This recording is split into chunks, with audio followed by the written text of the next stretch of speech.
Yo, what is up guys? Welcome back. Dylan with Symmetry and Fitness, and I'm going to be talking about DHB post-injection pain today. So basically I'm going to go over how bad it is, like what you have to prepare for if you are going to do it, and then how bad it can be if you fuck up the injection, and then at the end I'm just going to go over ways to make it so the injection's painless and it's just better overall with DHB. So keep in mind, the reason I'm doing this is because there's not a lot of information on DHB online. You can't read a lot of things on forums or anything. There's very limited information. So I thought I would record my first time doing it, do a full log, and try to help people out, get the information out there, and see if it's something that they would be interested in. Keep in mind, I'm not recommending anybody does anything. I'm not a doctor or anything like that. It's all just for entertainment. Everything's prescribed by my doctor, so this is all just for fun. So basically, when you have a DHB injection, when you do it, you have to keep in mind that DHB, you have to inject a lot of oil compared to other compounds because it's like at a very low concentrated solution. So I like to inject 2 times a week with that ester, but I have to do it in 3 with my dose because it's just a lot of oil. So that's a downside. And it does hurt enough where you have to plan it around your workout days. So basically, if you're gonna hit like a workout tomorrow or the next day, you don't want to inject that muscle. You want to inject another muscle even if it's in that rotation, because it will affect your workout. It has like, sometimes it lumps up a little bit, and sometimes it feels like it's bruised, or it pretty much always feels like it's bruised every time I do it. I did my chest, I injected my chest about 3 days ago, and it's like tight, and you could feel it, like when you stretch it out, it hurts, like a pretty bad bruise feeling. But it does go away about 4-5 days later if you had a good, if you did it right. So basically, you have to watch out for that, and you're gonna have to change your injection sites, but it's bad enough where it will affect your workout. You're not gonna need like painkillers or anything like that, but it is a pain. You will always have a pain somewhere, no matter what. Like, it's always gonna feel like one of your muscles are bruised, at least one muscle, usually 2 during the week, just the way it goes.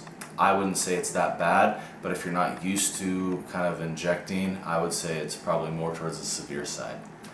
And if you do have a shitty injection where you fuck up, it can hurt really bad for like up to 2 weeks almost and be completely red. So basically what I did where I fucked up is I had the insulin syringe, which is just a 1/2 inch in length on the needle, and I put it in my shoulder. I thought it was like a lean spot, so I put it in here, and about 9-10 days later it was all red down to here, all the way down to my elbow, hot.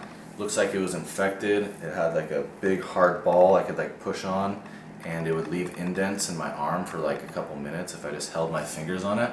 And if you didn't know about DHB, you would think it's infected. I would have gone to the hospital for sure and like been like, yo, my shit's infected. But I knew about the DHB pain, so it went away. It was completely fine. And that just gets into how you have to do it.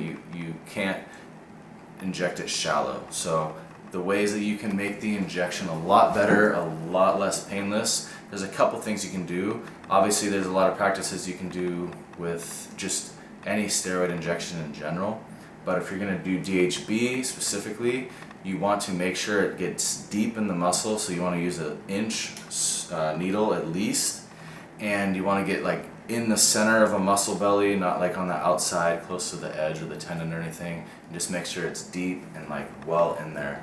And that's the biggest thing with DHB. And then another thing you can do that really helps is heat the oil up. So what I do, I have a little heating pad. I just throw it in the microwave and then heat it up, obviously, put the syringe in there, let it sit for like 2-3 minutes, and the oil gets hot. And then you push the oil in, slow, not too fast. It's usually a lot, so you have to just get used to it. One thing I forgot to mention with DHB, what you also can do to help the injection is you buy a sterile oil that's you can inject into you, that's like safe for injection, and you mix it in the vial.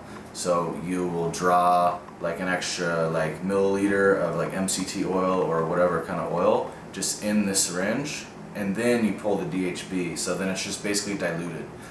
You can't dilute it too much most of the time because Like I said, there's a lot of oil, but that's just something you can do to dilute it, and then you can also mix it with your other stuff. So like your test, you can mix it with that, so it just dilutes the DHB a little bit. That does take away from some of the pain.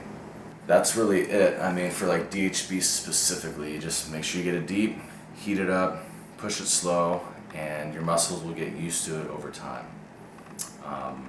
Hopefully this helped you all out.